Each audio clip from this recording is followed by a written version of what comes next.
My friend, if you have ever thought, oh, I can't help people yet because I have to fix my own health first, and I don't have my own health all figured out yet, so I couldn't possibly help people yet. They'll know I'm a fraud. They'll know that I don't have it all figured out yet. If you've ever had any of these thoughts, this video is for you. Not only is that wrong, but it's actually keeping you from helping people that want your help because you don't have your own health all figured out yet, which is what you need to hear. Whether it is in your health or in your business, perfection is not required. In fact, it's not even real. We can't have perfection. That's not even a thing, my friend. The truth is, your current struggles in your health make you more qualified, not less qualified. Just like my current struggles in my business make me more qualified to help you with yours, not less qualified. All right, let's unpack. Before I tell you a story and we get into exactly how this is showing up for you and has been showing up for my clients, and I'm going to explain exactly what the context is around that, I want to invite you to get some free goodies from me. Because if you are a wellness professional and you want to start making more money helping people with their health and actually make this a profitable business, and you want to do it without spending hours upon years trying to figure out how to go viral on Instagram, for example, then you need to get the Profitable Philosophies course, and you can get it for free at the link in the description below. It is totally free for 10 days. I'm going to bring you through the exact criteria of having a profitable business and, more importantly, of a profitable practitioner. And I give you a lot of tips and strategies in that free resource. So that is linked up below. Go get it right now. I'll wait. Okay. You're still here. So let's talk about this pervasive myth about you having to have your health all figured out before you can help anybody else. I hear this all the time. I see this all the time. And hence the, just doing a little rant video here telling you why that is not useful for you. And it's definitely not useful for your clients. So the question that I hear most often from people is, who am I to help anyone? I'm still dealing with my own stuff. I'm still trying to figure out my own health. I'm still peeling back the layers on what's going on with myself. Who am I to help anyone? And so first and foremost, we always have to answer that question. When your brain comes up with these hypotheticals like, who am I? Well, let's answer that. Who are you?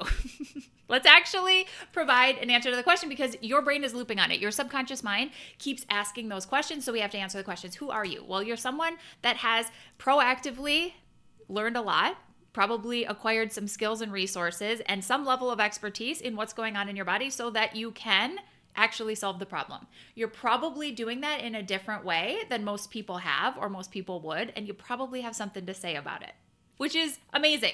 Because that means that you are perfectly positioned to help people right now, not when you have it all figured out and it's perfect, because that actually doesn't happen. It actually doesn't exist. This is where your human brain is just telling you, no, we're not ready yet. We have to jump through a few more hoops first. But guess what happens? You jump through those hoops and then, no, there's a few more hoops and then more, and we see it over and over again. I saw it in my holistic nutrition practice for sure. So let's go in the Wayback Machine and go back to 2015, 2016, and 2017, all the years that I was helping women with adrenal fatigue. And so when I first started my holistic nutrition practice, I didn't have a specific niche. I was helping all the people with all of the things, which is what I recommend most people do when they get started. And I quickly realized that I was resonating with women who were high achievers. They were highly scheduled. They were very ambitious. And to the shock of absolutely no one, they were very burned out. Do you know how I knew a lot about this woman? Because I was this person.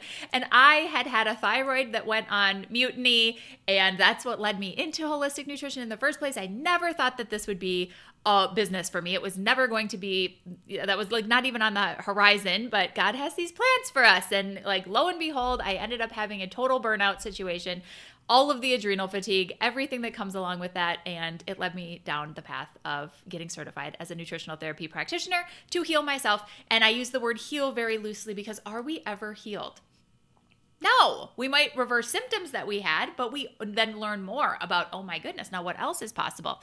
What else is going on in my body? How much better could I feel? And for you watching this video, if you're still watching this right now, I know that that is an interest to you. I know it's a passion for you, and I know that you're in the same boat. So that's why we're talking about this, because the actual being healed is not a thing. Not for you, not for your clients, not for anybody. There's always another layer to pull back. And that's kind of what's exciting about our health and what we're learning about just, holistic health in general. So that there is no finish line. Just acknowledge that for yourself and for your clients. They're never going to get to a finish line, and neither are you. You're always improving. You're always evolving. So let's just let go of that idea. That's not serving us at all. Let's let go.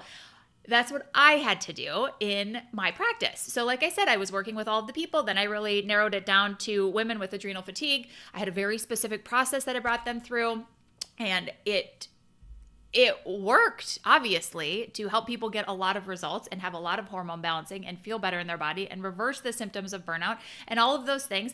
And I felt like, gosh, but I still can get into these patterns myself, and I'm not 100% healed of this. And then this is, really the realization that there is no healed. Like, healed is the dumbest word. That's not a thing. Healed is a spectrum. There's no goal line there. So when I realized that and I could really lean into it, then I unlocked the potential to talk about how I was still, how I had experienced so much change and so many results in my life. And also, it was still a work in progress. And there were things that I was still doing to maintain that. And there were still areas that I found, this is showing up again, and here's how I'm addressing it. And that type of marketing and those really candid conversations with clients were everything. And the feedback from that was like, oh my gosh, this gives me so much hope, because you're showing me that it doesn't have to be perfect. And when something doesn't go exactly perfectly and I feel like there's a setback at all, like, that's to be expected. So being candid about that and being really transparent about it was actually helpful. It was not harmful. I'm going to give you that tiny little example, but also tell you that I've seen this with my clients that I work with. So I work with wellness professionals that are just like you. Watching this video, having thoughts about their level of expertise, how they're being perceived by their clients. Are they prepared enough? Do they need to get just one more certification? Just one more. If I could do that, one more type of lab testing, then it would be perfect. If I could just get this one more thing that I'm dealing with in my health handled by going into doing another certification and using myself as a guinea pig first. I know you. I know that this is what you're thinking. Is that going to be enough? Is that going to actually get you to the point where you can help more people and help them better? No, it's not. And so that is why we have to be talking about this. And that is why I wanted to record this right now for you, because I know you. I know that you are ahead of your clients. I know you have expertise already. I know that you know that. So hear me when I say you don't need to have your own health figured out. You just need to be a little bit ahead. We always say you need to be 10% ahead of your clients, and you need to be willing to dig in and help them get results. And it's actually your superpower if you can show them. And this is how this is showing up for me too. I just had a client on a coaching call in the Profitable Nutritionist program this week, 2 days ago, who said, oh my goodness, I have felt like I've had a lot of setbacks with my health lately. So I started bringing my clients along the journey with me of what I'm doing as a reset and why I'm doing the exact same things that I show them to do. And it's simple stuff, but we just have to do it. And they are loving the transparency of that. And it's actually making me feel more authentic, and it's making me feel like I'm not a hypocrite, because nobody wants to feel like that. And also it's in such service to her clients, because they are just reaching out and being like, this is so helpful. Thank you for showing us what this actually looks like. Thanks for being a model of not being perfect. And our bodies are never, it's not linear. Progress is never linear, and it shouldn't be. So I want you to just calm yourself down when you think, who am I to help? I still have my own stuff going on. Great. Yeah, who are you to help? And why is that actually an asset for your clients and for your business? And it's not a detriment at all. Another perspective I have on this is that our health failures are part of the job. For me, business failures are part of the job. For you as a business owner, business failures are part of the job. It's just the way that it is. Things do not ever work out according to our perfect plan. It's never going to. It's not for your clients. It's not for your health. It's not for your business. It's not for my business. It's just not like that. So let's stop making it a problem when that happens. Let's just not. Why does it actually make us better equipped to help our clients? Why does it actually make us better at applying our process or whatever that is? I'm going to give you a business example because this has been coming up a lot for me. So I have been struggling in my business with a few very specific things. It's the bane of my existence at this point, but email deliverability and changes with email deliverability has just been a thorn in my side and something that is literally keeping me up at night. And it feels like a failure a lot of times to me that I have not cracked the code on this and figured out how do I get out of promotions folders and back into the main inbox. So this is a problem that every single business owner has right now. It's not exclusive to me, but I feel like, my goodness, I just want to get like crack the code on it and figure out how to not have this happen, because it is so frustrating to send really valuable content via email, which I do multiple times every single week, and have it go into promotions folders where people don't see it. And I know that a lot of people that used to see my emails on a weekly basis don't see it, because I hear from them. They're like, how come I don't see these anymore? Found this in my spam folder. How come it's not going to my main inbox? I'm like, yeah, why isn't it? Great question. Great question. Well, things have changed. Technology has changed. The way that email filtering works in our inboxes has changed. Like, it's just the way that it is. Okay. So even though I thought this is the safest way to build a business, not relying on social media, which is a platform that I can't control, I'm for sure going to always rely on my email list because I own that email list. It's an asset that can never get taken away from me. All of those things are true, and I felt really safe in that. But guess what? Things have changed, and it did become less reliable. And it's like, oh, interesting. Okay, well, that feels like something that I wish that I could have kind of protected against, but I didn't. And now I need to talk about it. And so part of me, when I was even thinking about what I wanted to talk about this, I was like, ooh, what's a business example of something that I could feel like, I don't have this all figured out yet, so I can't really help people. What's an example of that? And this is what came up for me front and center. It's like email deliverability. Because if you've been around for any length of time, you've probably heard me talk about email marketing. And for sure, my clients have heard me talk about email marketing. And I'm always saying, build an email list, send emails to your list. It's going to make your messaging so much better for you to think about, how do I take the concepts that I want to talk about with my people, the problems that they experience and the solution that I offer and the results that they get at the end. How do I take all of those things and put them into an email that is going to resonate with people? That will make you a really good marketer, to just doing that exercise over and over and over again. So I'm a huge proponent of email, by the way, but it has changed, and the way that it works has changed, and the way that it's, best practices have changed. So we have to talk about it. I think that me feeling like I have to have this fixed in my business or all figured out before I can talk about it, which is what I see a lot of my clients want to do. Like, I want to fix my health. I want to make sure that I have all of the results that I want before I can help people get their results. If I was doing that same thing, I wouldn't be talking about the different shifts that are happening in email filtering and in email marketing and in all marketing in general, just the way that the market is changing, which is pretty quickly these days. And I'm getting a lot of feedback from people saying, thank you for talking about this. I thought it was just me. Thank you for talking about this. I thought it was just me. Oh my gosh, I thought that my messaging wasn't landing anymore, and that people are not spending money on their health anymore, and all of these things. Thank you for talking about it. So I give that example because I want to just bring forth that it's actually not a detriment that you're in it and that you're still working on your health stuff. It's not a detriment that I'm in it right here with you, working on figuring out, oh, okay, market has shifted a little bit. How do we be better, more efficient business owners in this current landscape, and let go of things maybe that used to work and don't anymore? And I'm not saying that's email, because I'm still getting results from emails, and I still want you sending emails. But whatever that is, let's talk about it. Let's not shy away from it. Now, caveat to that is that I think that there is a constructive way to do this that is useful and valuable. And I think that there's also a way to do this that is muddy and messy and not useful. So I like to think of it as teaching from a scab or a scar rather than like a seeping wound. So if you are in it and you don't know what the heck is going on with your own health, you have no idea what's like you couldn't possibly help anybody because you are so in the thick of it yourself, probably not something to be talking about, right? Like, wait until you get a little bit of clarity and a little bit of perspective and a little bit of time has gone by, and then teach about that, talk about that, but from the other side, where the wound is scabbing up and it's maybe become a scar or it's on its way, not where it is a seeping, festering, wound. Or this is kind of a gross example, but hopefully that illustrates a little bit that there is a way to do this that is valuable, that actually demonstrates that you're a product of your product. And then there's a way to do this that wouldn't be useful. I'm trusting that you have the discernment on the two.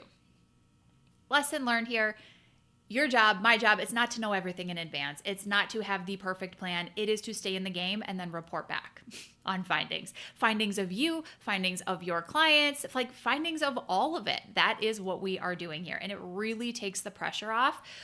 Instead of saying like, this is how you have to do XYZ, saying this is how I've done XYZ. And this is how my clients have done XYZ. That is such a game changer in terms of your marketing. And I know that this wasn't necessarily a marketing, like how to, but it all comes down to that. How you think about yourself and your results and your level of health and your capacity to help people, your belief in that is everything in your marketing. It is going to be the reason that you either step up in a conversation and tell somebody, I can help you.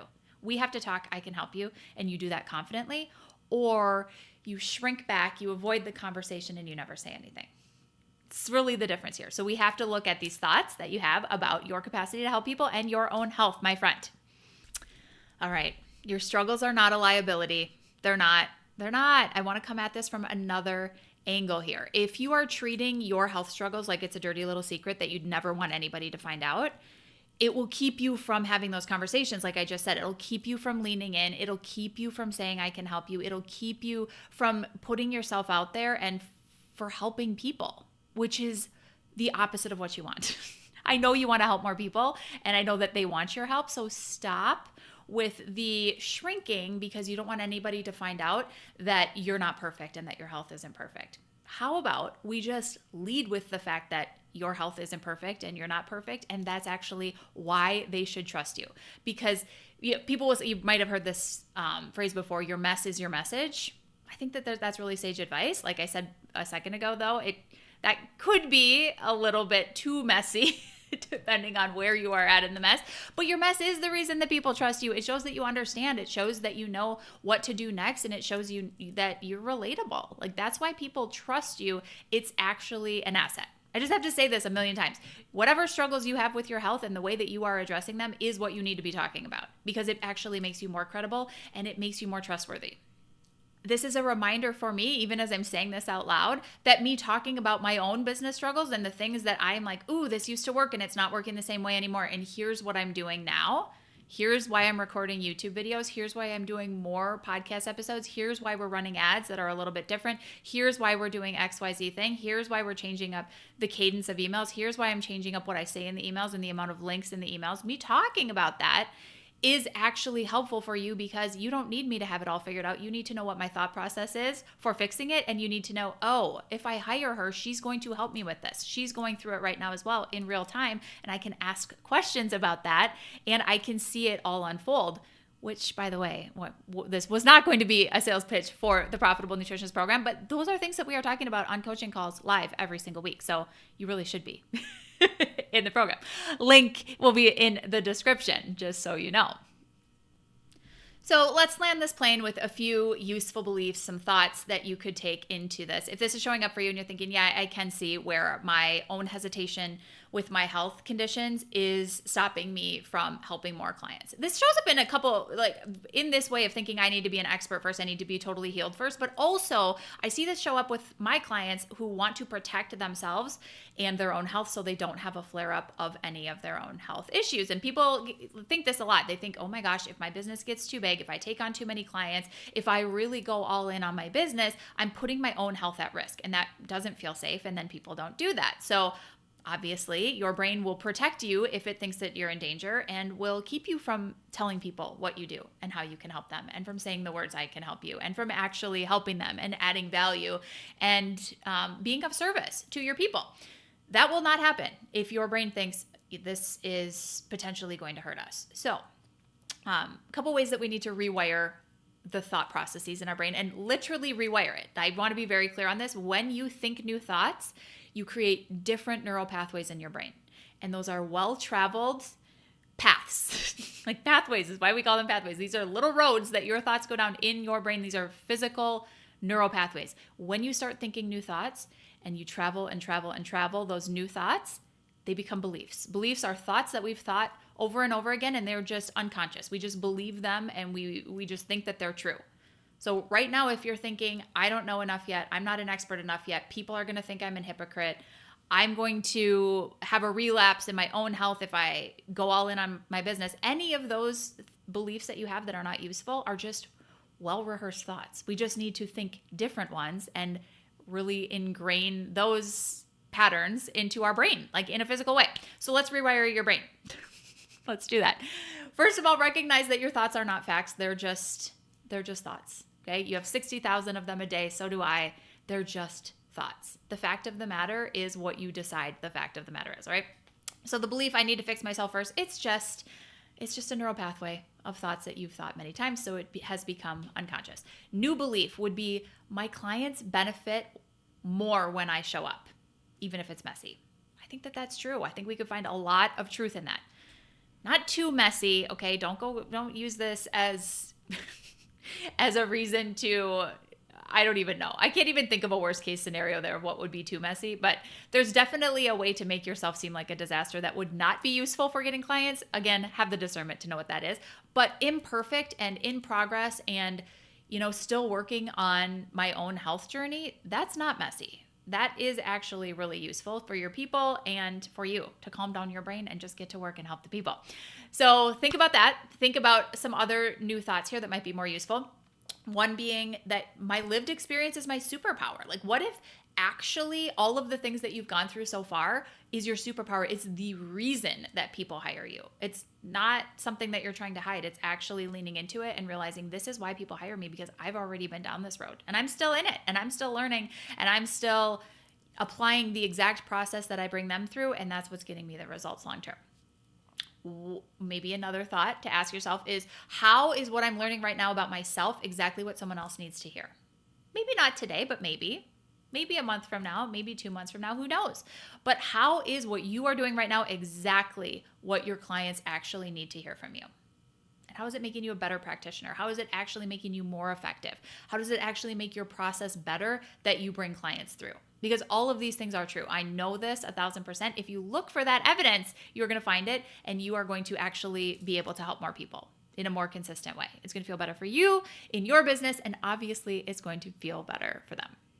This might seem like kind of a fake it till you make it, which maybe it is. People say that you got to fake it till you make it. And to some extent, maybe it is. But this is hacking confidence is really what it is. When you want to feel more confident in serving your people and in selling to them and delivering to them and actually marketing and promoting what you do and why you do it and how you do it, you need to have a level of confidence to do that. And if you don't feel the confidence right now, it's because we actually need to rewire the thoughts in your brain. This is what we do in the TPN program, by the way. Step by step, every single strategy that you put in place in the program, we are going to follow it up with, and then this is how you reinforce it in your brain so it becomes second nature. So you do feel that confidence innately. It isn't something you have to conjure up. And it's not something you have to like, okay, I got to get ready. I got to feel confident. You just feel confident. You just show up confident because you know that this is the way. Like, this is what you are here to do. This is how you help people, and being really candid with them about how you're still in it as well is actually your superpower. But we need to have your brain actually believe that. So we need to rewire those thoughts that are keeping you stuck into the ones that are useful, that are going to serve your people. Hopefully that all makes sense. Okay, my friend, if this was helpful, I want you to watch this video next. It is all about the 3 biggest mistakes that many, many, many health and wellness professionals make that keeps them stuck way longer than they need to be. It keeps them from making the amount of money and helping the people that they want to help, specifically their offer, what they're actually selling and how they price it, how they spend their time, what they're wasting it on in particular, and trying to work too much, and then not getting referrals. So the 3 big mistakes, I'm just going to tell you what they are right now, are those 3 things. I talk about them more in this video, and I also share a secret resource in that video for how you sign 4 new clients this month without relying on social media when you fix those 3 things. So don't miss it. Click over here and I will meet you there next.